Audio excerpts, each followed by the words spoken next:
मेरा देखिएगा, तो आपका जैसे नेक्स्ट जो प्रोसेस है वह कॉस्टिक सोडा के ऊपर, that is your sodium hydroxide, is formula होता है NaOH। अब देखिए जरा इसको समझिए कि आपका एमकैट के लिहाज से, एमकैट के लिहाज से इसको प्रिपेयर कैसे करना है। सबसे पहले चीज कॉस्टिक सोडा का फॉर्मूला क्या होता है। कॉस्टिक सोडा का फॉर्मूला होता है आपके पास NaOH, जिसको हम क्या पढ़ते हैं, sodium hydroxide. Caustic soda affected कैसे, अगर कॉस्टिक सोडा जो है ना, कॉस्टिक टू टच, मतलब जब इसको हाथ लगाएंगे, इसको गलती से अगर आपके ऊपर लग जाए तो ये जला देगा, प्रूव कर देता है caustic to touch. And painful burn, मतलब जलाएगा जैसे सेको, उस जगह पर दर्द होगा, तकलीफ होगी, ठीक है। That is why they are is called as caustic soda, ठीक है। अब जिस प्रोसेस के जरिए से हम बनाएंगे कॉस्टिक सोडा को, वो प्रोसेस कौन सा है, they can ask you an MCQ, it is an electrolytic process.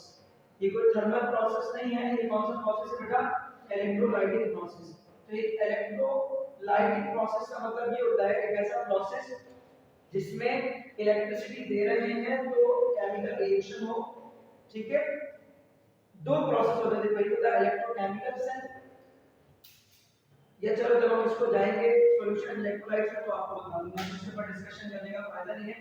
Basically it is an electrolytic process, मतलब यहां पर हम एनर्जी देंगे किस शक्ल में, इलेक्ट्रिकल फॉर्म में, तो फिर वो किस में कन्वर्ट होगी आपके पास, केमिकल फॉर्म में, ठीक है। तो now the electrical energy is converted into the chemical energy, that is why it is called an electrolytic cell. इस प्रोसेस को हम कहते हैं क्या है, इस प्रोसेस में Na2CO आपके पास बनता है, कैस्टर-स्केलर प्रोसेस।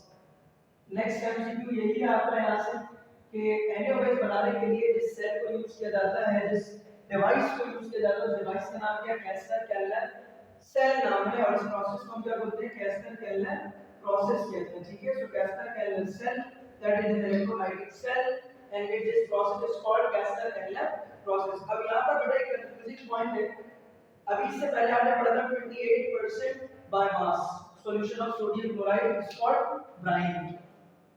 यहाँ पर हम 28% बाय मास एक्वस सॉल्यूशन नहीं लेते, कितने परसेंट लेते हैं, 25% weight by weight. 25% weight by weight का मतलब क्या है, 25 ग्राम यहाँ पर क्या होगा, NaCl, बचा 7, आपके पास कितने मान, कितना ग्राम बच गया, 75 ग्राम आपके पास यहाँ पर क्या लेंगे, वाटर। तो टोटल कितना ग्राम बन गया, 100 ग्राम क्या बन गया बेटा आपके पास, NaCl सॉल्यूशन। तो ऐसा NaCl सॉल्यूशन जो कि 25% वेट बाय वेट लिया जाएगा, वो इस्तेमाल होगा किसके अंदर, आपके पास कैस्टर-केलर प्रोसेस में। यहाँ पर हम ब्राइन नहीं कहेंगे इसको, क्योंकि ब्राइन की कंपोजिशन क्या होगी, 28% बाय मास, ठीक है। रिएक्शन में आपको ये बताया जा रहा है कि NaCl जब पानी में जाता है तो किसमें टूट जाता है, Na+ आयन और Cl- ion. So this is the formula of the sodium and chloride ions containing water is a brine solution. ये ब्राइन सॉल्यूशन का भी फॉर्मूला था, इसका भी फॉर्मूला है, क्यों, क्योंकि ब्राइन सॉल्यूशन में सिर्फ किस चीज का फर्क था, 3 ग्राम का फर्क था NaCl में, बाकी कंपोजिशन तो सेम है, सोडियम क्लोराइड और वाटर, वहां भी था सोडियम क्लोराइड और वाटर, यहां भी है। नेक्स्ट MCQ देखें, आस्क योर पेपर। अब पूछा क्या जा सकता है, जो कैस्टर-केलर प्रोसेस है, जो इलेक्ट्रोलाइटिक प्रोसेस है, उसमें इलेक्ट्रोड किसका बना हुआ है, यहाँ पर जो एनोड है बेटा वो टाइटेनियम प्लेट्स का बना हुआ है, जबकि यहाँ जो कैथोड है वो फ्लोइंग मरकरी होती है, ठीक है। ये कैथोड आप पूरी किताब में कहीं और दोबारा नहीं पढ़ेंगे, ये स्पेसिफिकली कैथोड है जो कि यूज किया जा रहा है फ्लोइंग मरकरी इस प्रोसेस में बेटा, कैस्टर-केलर प्रोसेस, ठीक है। इसी तरह से टाइटेनियम प्लेट्स आप कहीं नहीं पढ़ेंगे, टाइटेनियम प्लेट्स आप सिर्फ और सिर्फ यहीं पर पढ़ेंगे। एनोड की बात की जाए और कैथोड की, तो हमने यहाँ पर इलेक्ट्रिसिटी दी, तभी तो इसको हमने क्या बोला कि ये इलेक्ट्रोलाइटिक प्रोसेस है। इलेक्ट्रिसिटी देंगे तो केमिकल रिएक्शन होगा, किस तरीके से देखिएगा, जो आपने NaCl का सॉल्यूशन लिया है उसमें Na आयन और Cl- आयन, सोडियम आयन कहाँ जाएगा बेटा, कैथोड के पास, क्लोराइड आयन कहाँ जाएगी, एनोड के पास। तो एनोड का बड़ा सिंपल सा प्रोसेस है कि क्लोराइड आयन 2 इलेक्ट्रॉन लॉस करके क्लोरीन गैस में तब्दील होगा, दिस इज ऑक्सीडेशन। कैथोड जो कि फ्लोइंग मरकरी है, वहां पर जब सोडियम आयन जाएगा 2 इलेक्ट्रॉन्स गेन करके सोडियम मेटल में कन्वर्ट होगा। लेकिन अगला स्टेप इंपॉर्टेंट है, और यहां से फार्मूला भी, रिएक्शन भी और पॉइंट भी आपसे पूछते हैं। यहाँ पर जो फ्लोइंग मरकरी है, जैसे ही उसमें बनता है सोडियम, सोडियम फिजिकली तौर पर किस तरीके से बेटा, फिजिकली तौर पर, केमिकली नहीं, फिजिकली तौर पर बस एक साथ रखा जाता है समझ लो। फिजिकली तौर पर जब मरकरी के साथ सोडियम जुड़ जाएगा तो जो कंपाउंड बनेगा उस कंपाउंड को हम कहते हैं क्या है, अम्लीयम, जिसका फॉर्मूला होता है Na/Hg। ठीक है, ये तीनों चीज आपसे पूछ सकते हैं यहाँ से कि सोडियम अपॉन मरकरी या sodium physical mixture of mercury is called what, is called amalgam. Amalgam का formula Na/Hg। Amalgam is a physical या chemical mixture, amalgam is a physical mixture, it is an alloy. और घुमा फिरा कर आपसे ये पूछा जा सकता है कि भाई कैसे केमिकल प्रोसेस में कौन सा एलॉय बनता है, तो आपने क्या बोलना है, अमलगम एलॉय बनता है। ठीक है, what is an alloy, a mixture of the two different metals physical form. Physically तौर पर जब दो तरह के मेटल्स कंबाइन हो जाते हैं ना, फिजिकली तौर पर जब वो जुड़ जाते हैं तो जो मिक्सचर बनता है उसको हम कहते हैं एलॉय। एलॉय का कोई सॉल्यूशन नहीं हो सकता। ठीक है बेटा, आगे देखो। अब यहाँ पर एक अहम बात लिखी गई है, और वो अहम बात ये लिखी गई है कि आम तौर पर बेटा देखो, डाउन प्रोसेस के अंदर मैंने आपको बताया था कि हमने एक्वस NaCl सॉल्यूशन नहीं लेना, क्योंकि अगर हम एक्वस NaCl सॉल्यूशन लेंगे जैसे कि यहाँ पर, तो एक्वस NaCl सॉल्यूशन लेने पर आपके पास होता क्या है, सोडियम आयन जो है वो नहीं डिस्चार्ज होता, बल्कि H+ आयन और क्लोरीन गैस आपके पास जो भी ना वो डिस्चार्ज होगी। इसीलिए डाउन प्रोसेस के अंदर हमने क्या किया था, डाउन प्रोसेस के अंदर हमने बेटा पिघली हुई हालत में NaCl लिया था, एक्वस फॉर्म में हमने NaCl नहीं लिया था। यहाँ पर भी तो यही बात की जा रही है कि आमतौर पर ऑर्डिनरी प्रोसेस में जब हम NaCl के इलेक्ट्रोलाइसिस करते हैं, अपने घर पे NaCl के इलेक्ट्रोलाइसिस करें, नमक पानी बनाए, सेल के साथ दो प्लेट को कनेक्ट करें और अंदर लगा दें, सही है। तो जो आपको कैथोड पर सोडियम मेटल नहीं मिलेगा, कैथोड पर आपको कौन सी गैस बन के बाहर मिलेगी, हाइड्रोजन गैस। यहाँ पर ये कह रहे हैं कि आमतौर पर हाइड्रोजन और क्लोरीन गैस लिबरेट होती है, लेकिन H+ ion can easily discharge as compared to the Na+ ion, but due to the very high voltage, आमतौर पर क्या होता है, जब भी पानी के अंदर NaCl शामिल करोगे तो पानी से कैथोड पर हाइड्रोजन गैस आपको मिलेगी और एनोड पर कौन सी गैस मिलेगी बेटा, क्लोरीन गैस, क्योंकि H+ आयन सोडियम आयन के मुकाबले में तेजी से डिस्चार्ज हो सकता है, सही है। लेकिन कब, लो वोल्टेज पर, कब लो वोल्टेज पर, मतलब अगर इस प्रोसेस में लो वोल्टेज होता ना तो कैथोड पर आपको Na+ आयन यहाँ पर रिड्यूस होता हुआ, रिडक्शन उसकी होती हुई नजर नहीं आती, यहाँ पर आपको H+ आयन रिडक्शन होती हुई उसकी नजर आती है। लेकिन यहाँ पर कौन रिड्यूस हो रहा है, सोडियम आयन रिड्यूस हो रहा है, H+ आयन रिड्यूस नहीं हो रहा। क्यों नहीं हो रहा, because of the high voltage, क्योंकि यहाँ पर हमने क्या लिया है, because but due to the very high voltage H+ ion do not easily discharge over here, यहाँ पर बहुत ज्यादा हाई वोल्टेज होने की वजह से H+ ion आपके पास डिस्चार्ज नहीं हो रहा, बल्कि कौन डिस्चार्ज हो रहा है बेटा, सोडियम आयन डिस्चार्ज हो रहा है।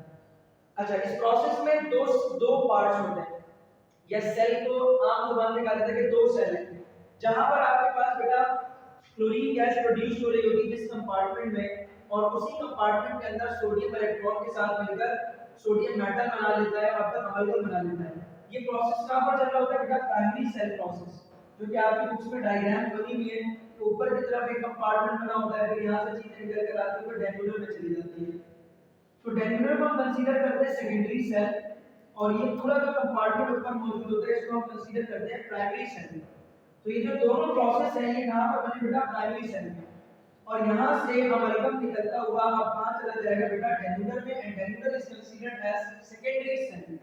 ठीक है, तो याद रखिएगा कि डेन्यूलर को क्या कंसीडर करते हैं बेटा, यहां पर सेकेंडरी सेल, और अमलगम कहां चला गया, सेकेंडरी सेल में। यहां पर ढेर सारा पानी भेजेंगे, पानी डालने से क्या होगा, जो मरकरी के साथ सोडियम जुड़कर अमलगम की शक्ल में मौजूद है, या अमलगम उस पानी से रिएक्ट करके क्या बना देगा, NaOH का सॉल्यूशन, हाइड्रोजन गैस और मरकरी सेपरेट आउट हो जाएंगे। तो यहां से बाहर आपको क्या मिलेगा, NaCl का NaOH का सॉल्यूशन मिलेगा, और यहां से आपको गैस निकलती हुई नजर आएगी, that is the hydrogen gas. बेटा एमसीक्यू में आपसे पूछते हैं कि डेन्यूलर से कौन सी गैस बाहर आती हुई नजर आएगी, तो डेन्यूलर से आपको हाइड्रोजन गैस निकलती हुई नजर आएगी। ठीक है, कौन सी गैस निकलती हुई नजर आएगी बेटा, डेन्यूलर से हाइड्रोजन गैस निकलती हुई नजर आएगी। और ये जो हाइड्रोजन गैस है ये केमिकल प्रोसेस के दौरान बनी है, ये फिजिकल प्रोसेस के दौरान नहीं बनी। अमलगम जब केमिकली तौर पर वाटर से रिएक्ट करता है, NaOH बनाएगा सोडियम OH से मिलकर पानी के, तो हाइड्रोजन गैस लिबरेट होगी और मरकरी बिल्कुल प्योरली फ्री हो जाएगा, और वो यहां से साइकिल में दोबारा से इस्तेमाल हो जाएगा। और यहां पर मरकरी पंप लगाते हैं जो उसको दोबारा से ऊपर सेल में भेजने के काम आता है। ठीक है, इसके एडवांटेज और डिसएडवांटेज से भी आपके एप्टीट्यूड में हमसे कुछ पूछते हैं। जो सबसे इंपॉर्टेंट पॉइंट है, ये तो बिल्कुल बेकार सी चीज है कि बहुत एफिशिएंट प्रोसेस है, प्रोडक्ट ऑफ हाई प्योरिटी, लेकिन ये फिर भी इंपॉर्टेंट है पॉइंट। कैसे, कभी-कभार सवाल ऐसा आता है कि which of the following cannot be correlated with this process, advantages, कौन सा ऐसा पॉइंट है जिसके इसका एडवांटेज नहीं है, तो उसमें ये बेकार पॉइंट भी उसमें काम आ जाता है। तो आपको पहले ऑप्शन में लिखा हो सकता है कि वेरी एफिशिएंट है, तो आप बोलोगे हां भाई ये तो होता है। दूसरे में कहेंगे प्रोडक्ट इज हाईली प्योर, हां भाई ये भी होता है। NaOH एंड Cl2 रिएक्शन को हम अवॉइड करते हैं because obtaining in different chambers. NaOH मतलब जो आपके पास सोडियम हाइड्रोक्साइड है जो कि डेन्यूटर में बनेगा, और क्लोरीन गैस जो कि प्राइमरी कंपार्टमेंट में बन चुकी थी आपके पास। तो क्लोरीन गैस यहीं से बाहर निकाली गई, NaOH यहां से निकाला जाएगा। बेटा क्लोरीन एक एसिडिक गैस है, NaOH एक बेसिक सब्सटेंस है। तो बेसिक सब्सटेंस का एसिडिक सब्सटेंस से रिएक्शन ना हो जाए, इसलिए हमने इन दोनों को अवॉइड किया है एक ही जगह पर हासिल करने से। इन दोनों को हमने अलग-अलग जगह हासिल किया, तो एक सबसे बड़ा एडवांटेज है इस प्रोसेस का। डिसएडवांटेज क्या है? अगेन डिसएडवांटेज है, पहली वाली तो चीज बिल्कुल बेकार लिखी थी, लेकिन अगेन जस्टिफिकेशन पे सवाल आया तो उसमें ये पॉइंट भी आपका बड़ा काम का है कि लार्ज अमाउंट ऑफ इलेक्ट्रिसिटी इसमें यूज होती है, और मरकरी जो कि स्केप हो जाता है इस इंडस्ट्री से, वो कहां चला जाता है, जब हम वेस्ट प्रोडक्ट डालते हैं समुद्र में तो उधर ये मरकरी का उधर पानी में शामिल हो जाता है, और जो मैरीन एनिमल्स हैं उनके इकोसिस्टम को खराब करता है।